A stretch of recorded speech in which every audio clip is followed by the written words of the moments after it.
ඉවස ගන්න බැරිම මුත්‍රා බරක් වගේ නම් කමන්නේ. මේ රංචුවටම එකවර මුත්‍රා බර එන්නේ කොහොමද? ඈ?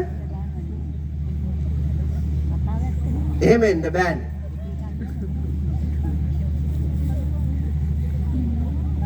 එහෙම නැතුව වල් කුලප්පුවක්ද දන්නේ? මං කියවනේ කාමයේ වරදවා හැසිරෙන ඔය වේගෙන් දුවන්නේ කාලා පුතියන්නේ. අවුරුද්දකට දෙක තුනකට සැරයක් මේ වාගේ තැනකට එකතු වෙලා බණක් අහලා දැන් බලන්නකෝ කාන්තා දිනේනේ අද ගෑනුම නෙමෙයිද කුලප්පු විදුවන්නේ. එක පිරිමියෙක්වත් ගියාද බලන්නකො නැගිටලා. ගියේ නෑ මේ කිලාටමයි කුලප්පු. ඒගොල්ලෝ කියනවා පෙරේරා උඹ කියනවා මට ගෑනුන්ට ටිකක් සතුටු වෙන જાති කියන්නලු අද. දෙකේ පොල්ලක් ගෙනත් තියාපන් මෙතනින්. දෙකේ පොල්ලක්වත් තිබ්බා නම් සතුටු කරන්න තිබ්බා. එහෙම මෙවුන්දලව සතුටු කරන්න බෑ. මේ කාන්තා දිනය පිහිටව આવුවෙත් ඕක නිසාමයි. කුලප්පු වෙලා දුවන වේගෙ වැඩි තරමට කඩා බිඳ ගන්නවා වැඩි. ගැහණිය පිරිමියෙකුසේ නෙවෙයි. ගැහණියක් බිඳෙන්න පුළුවන් අවස්ථා වැඩි. ඒ නිසා ගැහණිය රැකෙන්න ඕන. ගැහණිය රකින්න ඕන. රකින්න හැදුවත් රැකෙන්නේ නැත්තම් මොකද කරන්නේ? රකින්න තමයි නීතියක් තියෙන්නේ. රකින්න තමයි සංස්කෘතියක් තියෙන්නේ. රකින්න තමයි ආගම දහම තියෙන්නේ. ඒ එක්කටවත් අඩංගු නැත්තම් බෑනේ පවතින්න. පවතින්න බෑ. ඒ නිසා අවබෝධයෙන් පින්නතුනි ජීවිතය දැක දැන අඳුනාගෙන මේ සමාජය ඇතුලේ ගමන් කරන්න ඕන. බුදුරජාණන් වහන්සේ ඒ නිසයි බෝධිරාජ කුමාරයාට බෝධිරාජ කුමාරයා කියන්නේ කාගේ පුතාද? උපාසකම්මල හම්බුනේම නැ. හම්බුනේ නැ. මේ දෙබරැල්ලේ රම්බණ්ඩගේ කොල්ලා බෝධිරාජ කුමාරයා. බිම්බිසාර මහා නරේන්ද්‍රයාණන්ගේ පුත්‍ර රත්නයක් බෝධිරාජ කුමාරයා. ඒ බෝධිරාජ කුමාරයාට තමයි ජීවිතේ ඉන්න තැනින් පටන් අරගෙන අනාගතය නිකැලල් කරගෙන මෙතනින් එහාට යන්න පුතේ කියලා බුදුරජාණන් වහන්සේ දේශනා කළේ. එහෙනම් අපිට වැරදීම් සිද්ධ වෙන්න පුළුවන්. අඩුපහඩුකම් තියෙන්න පුළුවන්. මේ බණ අහන වාරයක් ගානේ සිදු කරන්නේ අලුත් ජීවිතයක් පටන් ගන්න වෙහෙස ගන්න එක. අලුත් ජීවිතයක් ආරම්භ කරන්න ධර්මඥානය ලබන එක, අවබෝධය ලබන එක. පාපයට, අපරාධයට, දුසිරිතට ලැජ්ජ බය උපදවාගෙන පින්වත් බෝසත් ගමනක තියෙන ගෞරවනීයත්වය, සරුසාර බව තේරුම් අරගෙන ඒ ගමනට අලුතෙන් ප්‍රවේශයක් ලබන්න මේ මහන්සි වෙන්නේ. මේ බණ අහන්නේ ඒකට. නිවැරදි වෙන්න. යහපත් ගමනක් යන්න. ලෝකයට සේවයක් කරන්න. තමාට සේවයක් සලසා ගන්න. ඒකට තමයි දිරිය වඩන්නේ මේ බණ අහලා.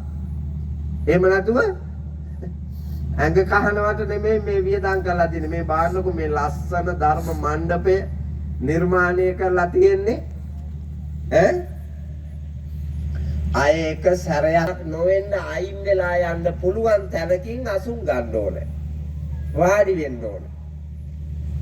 එහෙම නැතුව මේ සෙනග කොට මැද්දේ වාඩි වුණාම අරකට මේ පැත්තට නමාගෙන මේකත් අනිත් පැත්තට නමාගෙන අනික කකුල් දෙක උඩටත් උඩිනුත් පැනගෙන අනිකාගේ රෙද්ද ඇඳුමත් පාගාගෙන මේ යන ගමන බණට බාධාවක්. ධර්මයට බාධාවක්. ධර්මයට නිගරු කිරීමක්. තුනුරුවන් නොසලකා හැරීමක් විනා බණ ඇසීමක් නෙවෙයි. දහම් පාසලෙන් ඉගෙන ගන්න ඕනේ තරඟයකට ගිහිල්ලා මන් දිනුවා කියන කඩදාසි කොලයක් ගන්න නෙමෙයි. දැන් මේ අධ්‍යාපනයේ තියෙන කඩදාසි කොලයක් ලබා ගන්න අධ්‍යාපනයේ මිනිස්කම ලැබීමේ අධ්‍යාපනයක් නෙමෙයි. දැහැමි බව ලැබීමේ අධ්‍යාපනයක් නෙවෙයි. පින්නතුණී හේනක් කුඹරක් කොටාගෙන හිටියත් පාරේ හිඟා කෑවත් කමක් නැහැ මිනිහෙක් හැටියට. ඒක තමයි ජීවිතේ. මිනිහෙක් වෙන්න ඕන. ඒ මිනිහා තුල තියෙන්න ඕන ගුණ ටික තමයි මම අර කිව්වේ.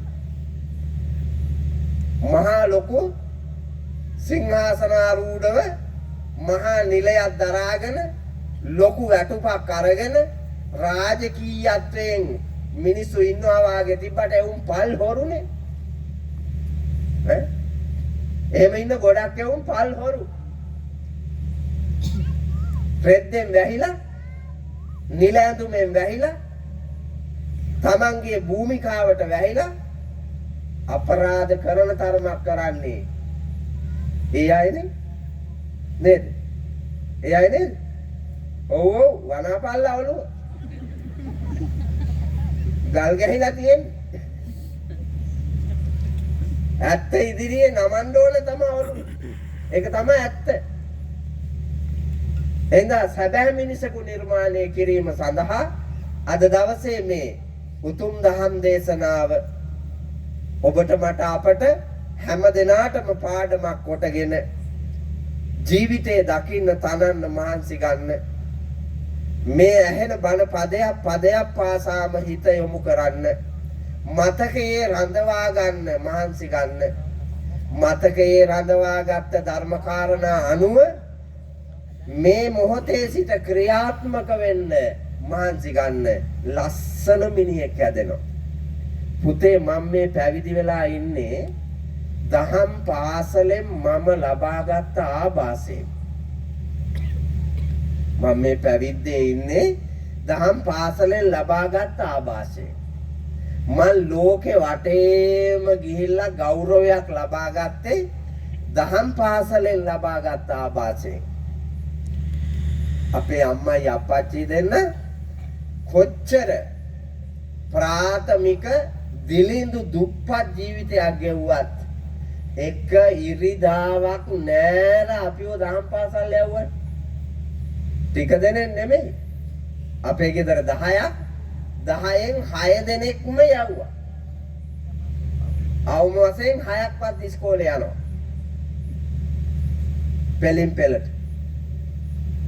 ඒ ජීවිතේ ලබාගත් මුවහත පුතේ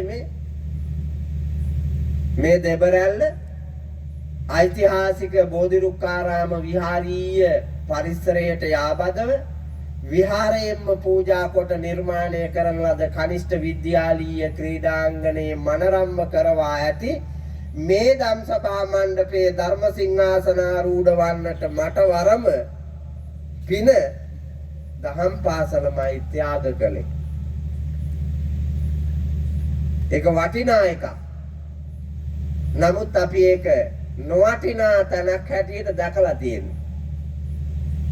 අපි දහම් පාසල් යනකොට එක තරඟ නෙවෙයි. එක සැබෑ මිනිසෙකු වීම. එතන තමයි පුරුදු කෙලේ. තුපුතලක සොර සතුරං ගත නොයන සඩ මනවත් වතුරින් වල නොයන කෝපවත් රජ මෙතිඳුන් ගත නොයන උගත මන ශිල්පයමයි මතු රැකෙන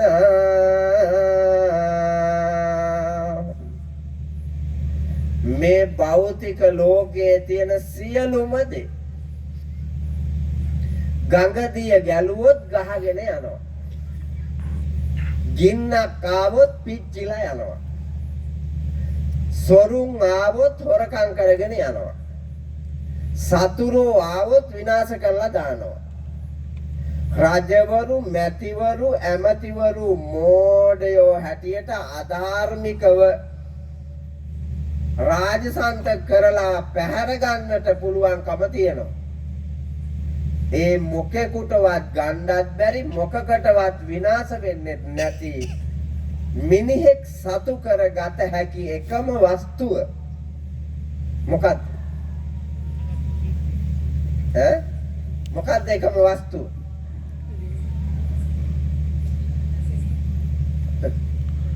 මොකක්ද උත් එකම වස්තුව? ඇයි ඔයාලා ඉස්කෝලේ යන්නේ? මොනවද?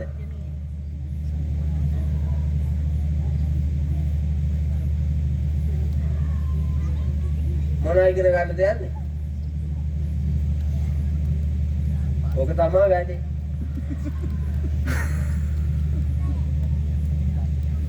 ගුරුවරුත් අතන බ්‍රේක් එකක් ගහනවා පුතා. මොනවා උගන්වන්නද උඹලා එන්නේ කියලා අහුවොත් එහෙම ගුරුවරයාත් පාගනවා බ්‍රේක් එක.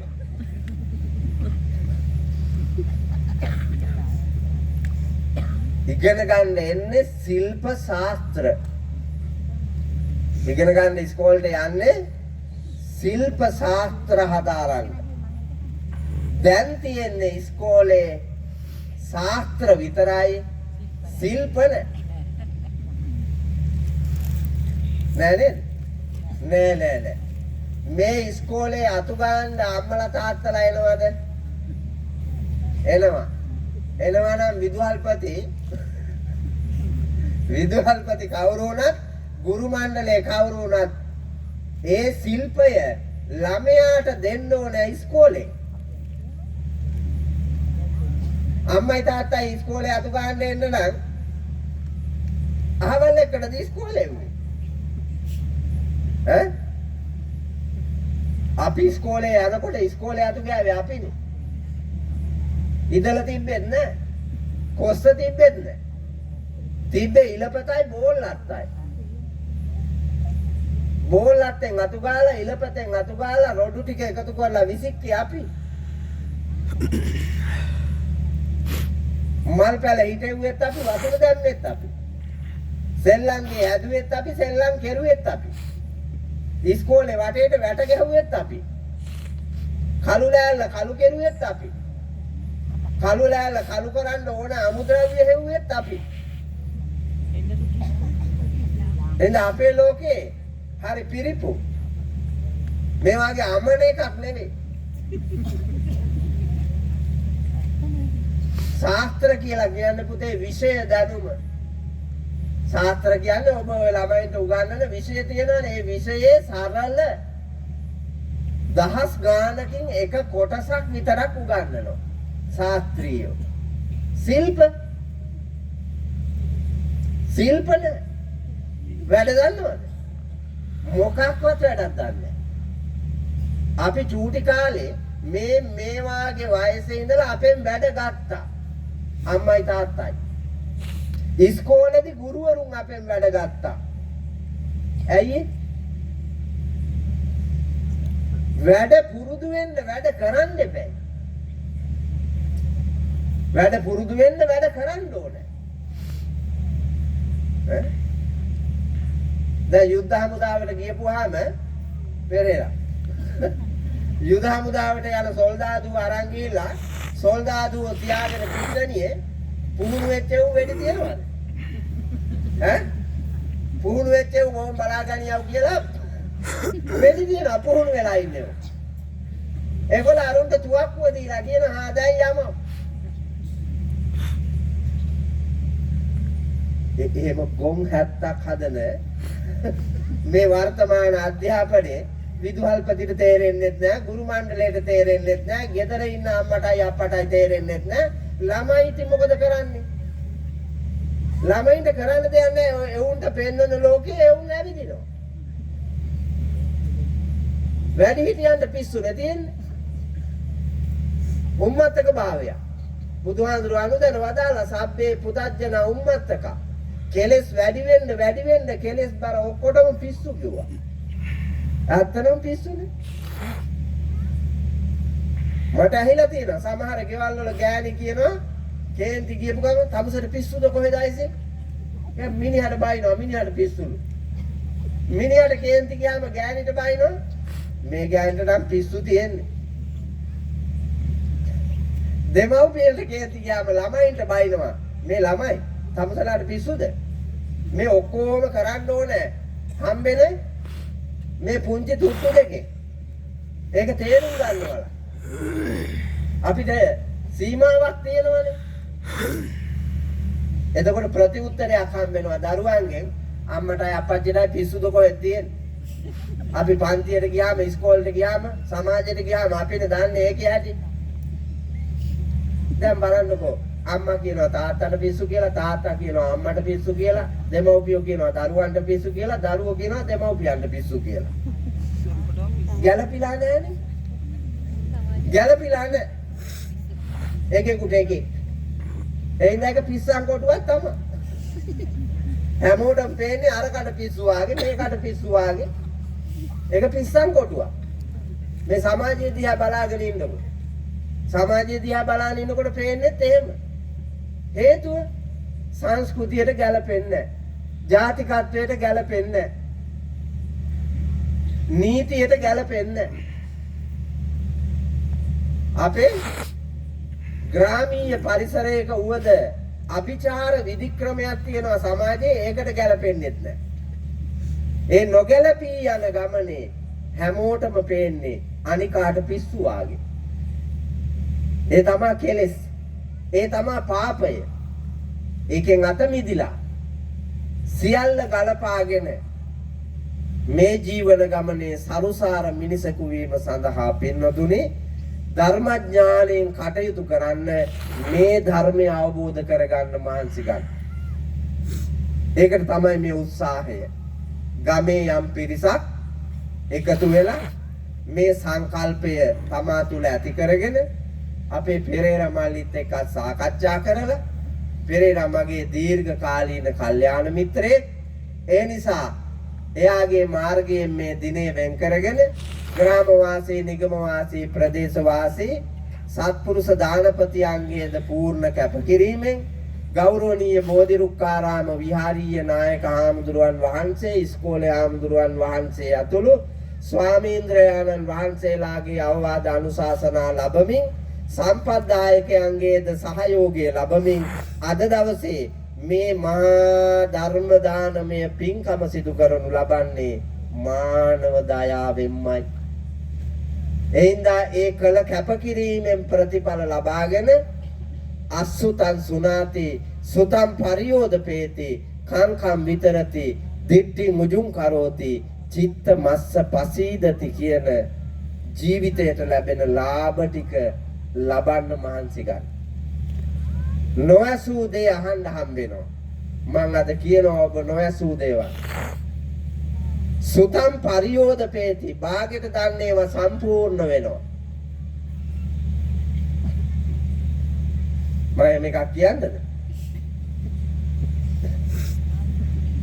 මම වෙල කිව්වනේ ශිල්ප ශාස්ත්‍ර කියලා. හොඳට හොයාගන්න පුළුවන් මේ උදාහරණය අහගන්නකො. මම දැන් ශාස්ත්‍රීය පාඩමක් උගන්වනවා. පාඩම විෂය තමයි ගෘහ විද්‍යාව. ගෘහ විද්‍යාවේ පාඩම කෙසෙල් මුහ නියමලා. ලියා ගන්න කොහෙද? හිතේ ලියා ගන්න.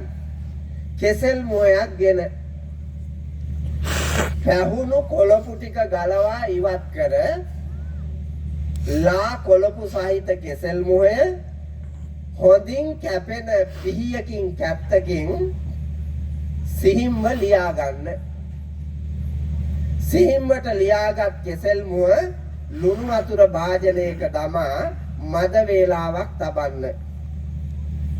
මද වේලාවක් තබාගත් කෙසෙල් මුව හොඳින් මිරිකා කහට ඉවත් කොට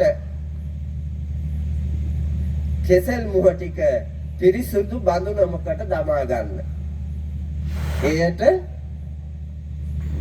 අවැසි ප්‍රමාණයට රතු ලුණු, මිරිස්, අමු මිරිස් 3-5 ආදිය කලවම් කොට ප්‍රදේශයට අනුව ඔබේ රුචිකත්වයට අනුව සියඹලා හෝ තක්කාලිද අවශ්‍ය ප්‍රමාණයට යොදන්න. සියල්ල යොදාගත් කෙසෙල් මුව බඳුනට මිටිකිරි දෙමිටක් පමණ දමා කලවම් කොට ලිප තබන්න. ලිප තබාගත් කෙසෙල් මුව බඳුනේ කිරි උණු වී කිරි රත් වී කිරි හිඳෙන තුරු ඔබ තබන්න. කිරි හිඳුණු පසු මිටිකිරි මිටක් වත් කොට හොඳින් තසුනාට පසු බා ගන්න. උදේ කෑමට, දවල් කෑමට, රෑ කෑමට භාවිතයට ගත හැක පසුදාද ඒ නියඹලාව ඉතා මිහිරි පෙර දින යූ ව්‍යංජනයක් ලෙස පාවිච්චි කළ හැකි නරක වෙන්නේ නැහැ. දැන් මම ඔය විෂයක් ශාස්ත්‍රීය ගුණය කිව්වේ. ළමයෙක් ඉගෙන ගන්න ශාස්ත්‍රීය විෂය දැනුම. මට කියන්න දැන් දෙබරැල්ලේ ගෙදරක අවුරුදු 14 15 16 17 18 මේ වයසේ එක කෙල්ලක් හරි ඉන්නවද ඔක උයන්න දන්න. ඔය මං කියපු වැඩේ ගේ ඇතුලේ කරලා කෑම මේසේ උඩට ගේන්න දන්න කෙල්ලෙක් ඉන්නවද බලන්නකෝ. නෑ නේද? නෑ. එතකොට කාන්තා දිනේ සමරවන්න පුළුවන්ද? ඈ? ඒ කෙල්ලෝ ටිකක් හදාපු මහා එකීලා කාන්තා දිනේ සමරන්න යෝග්‍යද? ඈ? කාන්තාව කාටද එරෙහි වෙලා තියෙන්නේ? කාන්තාව මග පෙන්නලා නැත්තේ කාන්තාවටමයි. නන්දම කණ්ඩ හදන්නේ බෑනද ලේලිද? ලේලිව කණ්ඩ හදන්නේ නන්දාද මාමාද? නන්දම්මා. කාන්තා දිනේ කාටද? ඈ? කාටද කාන්තා දිනේ? පිරිමින්ට? මම ඒකයි කිව්වේ පෙරේලා දෙකේ පොල්ල තියාපිය මෙතනින් කියන.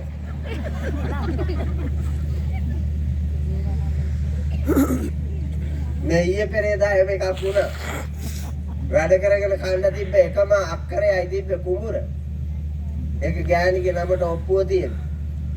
මිනිහට හොරෙන් ගෑණි කුඹුර උකස් තියලා දේවාලයකට සල්ලි දීලා. ගෙදර අපල නැති කරන්න ඒක සාත්තුවක් කරලා දෙනවලු. කුඹුර උකස් තියලා සල්ලි ටික දේවාලෙට දීලා. උකස් ගත්ත එක අඳේ ගෙනියන්න ආවා. එතකොට මිනිහා දැනගත්තා. දීලා තිබුණා බොලන් දීමනාවක්. තොල්පටවල් දෙක බත්තලාල වාගේ පුතා. ඔව් නෙරා වැටිලා මෙහෙම බත්තලාල වාගේ. දෙයියා අපල ඉවත් කරපු ගමන මේකිගේ හොම්බ පිම්බිලා ඇවිල්ලා.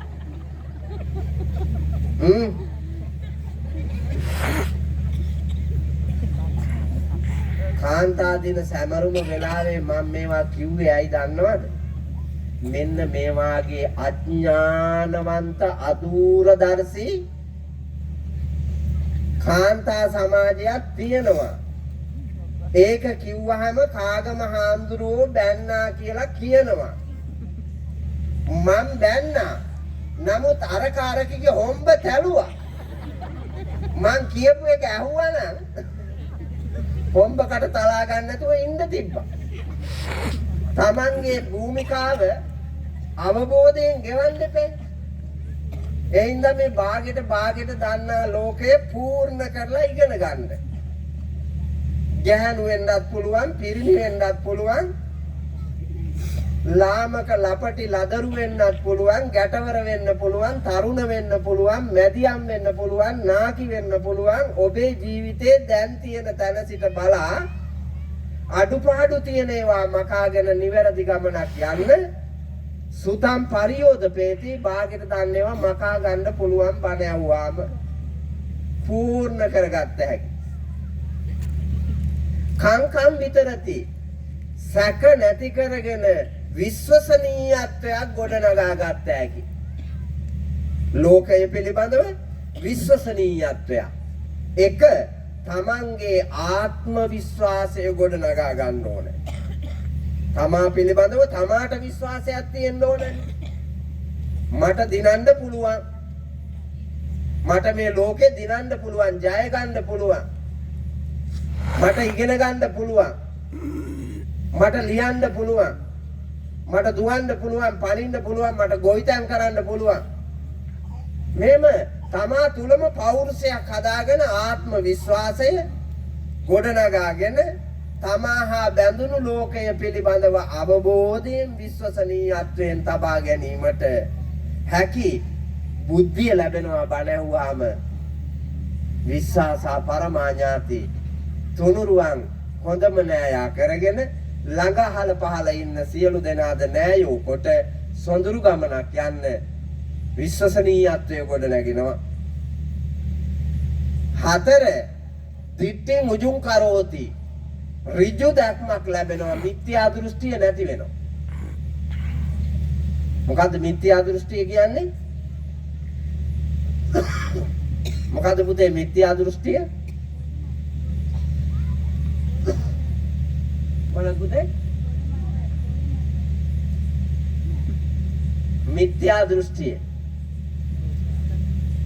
වැරදි දැකීම. වැරදි දැකීම. හරි දේ වැරදි කියලා දකිනවා, වැරදි දේ හරි කියලා දකිනවා. දැකලා මෝඩයා හරි දේ අයින් කරලා වැරදි දේ තෝරා ගන්නවා. ඒක තමයි මිත්‍යා දෘෂ්ටිය.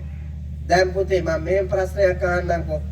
කිරි බොන එකද වඩාත් උතුම් අරක්කු බොන එකද? ඔව් කිරි බොන එක. උතුම් කිරි බොන එක. නමුත් මේ පළාතේ උන් ප්‍රීතියෙන් කිරිද බොන්නේ අරක්කුද කියලා බලන්න. වැඩි වියදමක් කරලා, වැඩි කැපවීමක් කරලා, සමාජයේ අවුල් කරලා, ගෙවල් දොරවල් වේද බින්න වෙලා, ආර්ථිකේ කඩා වැටිලා, කම්මැලියෝ ගොඩක් ලෝකයට දායාද කරපු, අතපය වාරු නැති බඩ බැහැපු කාලකන්ණි පිරිසක් නිර්මාණය වෙන කසිප්පු නෙමෙයි දෙකට තෝරාගෙන ඉන්නේ. කිරිමද බොන්නේ? දැන් සිංහල අලුත් අවුරුද්ද නොබෝදා කිරිම බොයි. හැම ගෙදරම වැඩිපුර ගෙනත් තියයි කුස්සිය පැත්තෙන් කිරි. එනේ උන් එකාගෙන ගිහිල්ලා පිළිකන්නට පොයි කිරි. කාලකන්ණි දුෂ්ට දුර්ජන જાතියක් ලෝකේ දැකලා තියෙන්නේ කන පිටට. කන පිටට දැකලා තියෙන්නේ. හොඳ දේ තියෙද්දි. පැවිදි ජීවිතේද වටින්නේ ගිහි ජීවිතේද?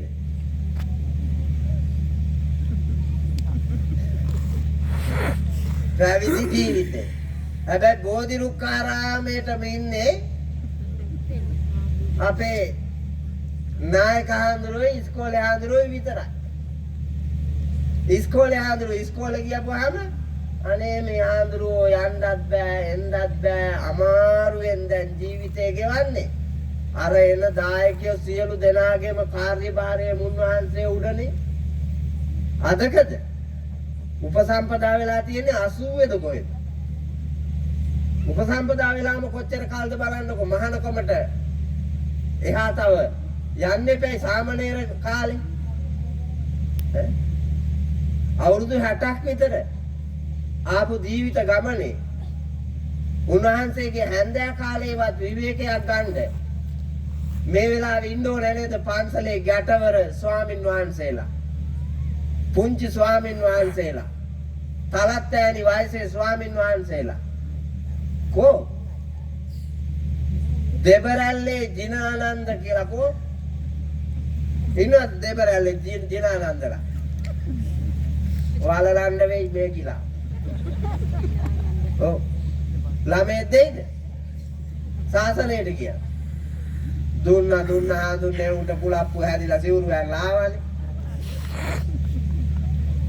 එමේ ඉතන තනුත් ඇති. හැබැයි කලාතුරකින් මන් දන්නවා ඔබට උවමනාවක් නැහැ. භික්ෂූත්වයේ මොනතරම් වටිනා පූජනීය වන්දනීය උත්තම වස්තුවක්ද කියනවා නම් ඒක මම විඳිනවනේ පුතා. මම ඒක විඳින්මින් මේ ඉන්නේ. ලෝකය පුරාම ඇවිදලා මම ඒක විඳිනවා. හැම දවසේම මම ඒක විඳිනවා. ප්‍රීතිය සන්තෝෂය කැපකිරීමෙන් ඒක කරන්නේ. මං හැම රැකම උපරිම පැය 4යි නිදියන්නේ හැම දවසකම. පැය 20ක් මම වැඩ. මේ 4 මායි මේවත් නෑ පැය 20ක් වැඩ කොන්නේ එකේ. ඉන්නවා? පැය 4යි වැඩ 20ක් බුදි. ඔව්. නැත්තම් මෙව්වා මේම නෙමෙයි දිව්‍ය ලෝක වාගේ තියෙන්න එපා. හංස සන්දේශේ කතුවරයා කියන්නේ පැසේ නිබඳ සුවඳල් කෙත් වත් නවට සේලම වසු පැටියෝ හඬ දුරට දිසෙයි වෙහෙර සුර විම නක් ලෙසට රසෙයි අම රසමය පියාස දුට